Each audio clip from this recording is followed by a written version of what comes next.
इन लोगों की जो बहादुरी थी उसको समझिए।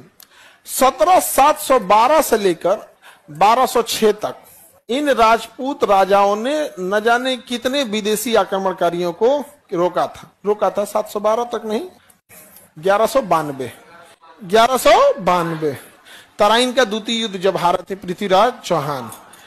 लगभग देखो 500 साल का है। इसको 1192 को आप 1200 मान सकते हो, 712 को 7 मानो, तो 700 से लेके 1200 के बीच में लगभग कितना साल हो गया? 500 साल। कितने साल हो गए? 500 सालों तक इन राजपूत शासकों ने एक भी विदेशी आक्रमणकारी को भारत के अंदर प्रवेश नहीं करने दी। लेकिन जब यह राजपूत शासक 1192 का तराइन युद्ध हारते हैं तो 500 साल तक इन विदेशी आक्रमणकारियों को यह जगह पार करने में हालत खराब हो रही थी। और जैसे तराइन का युद्ध हारते हैं पूरे भारत पे कब्जा हो जाता है।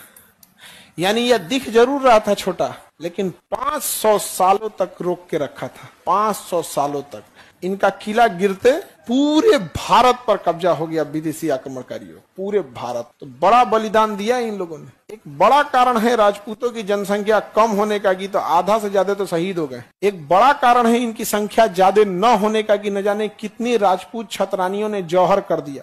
एक बार में कभी 33,000, कभी 22,000, कभी 15,000 रानियों ने जल के चित्तौड़गढ़ के किले में 3-3 बार जौहर किया। तो इनकी संख्या ज्यादा न होने के पीछे एक कारण भी है इनकी बहादुरी, और बहुत बहादुरी से लड़े थे। कमी थी कि साम्राज्य छोटा था, आपसी मतभेद बहुत ज्यादा था, आपसी मतभेद। और ये आपसी मतभेद जब रहेगा कोई भी आगे नहीं जा पाएंगे। आप समझ में आ गए? आप इन्हें भगवान नहीं कह सकते हैं। राजपूत लोग को हम ही नहीं कह सकते कि जो यहाँ पे लड़े थे तो ये भगवान थे, लेकिन ये इतने बहादुर थे कि इनके वजह से बहुत सारे भगवान बचे हुए हैं।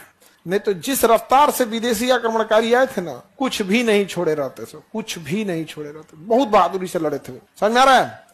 दूसरा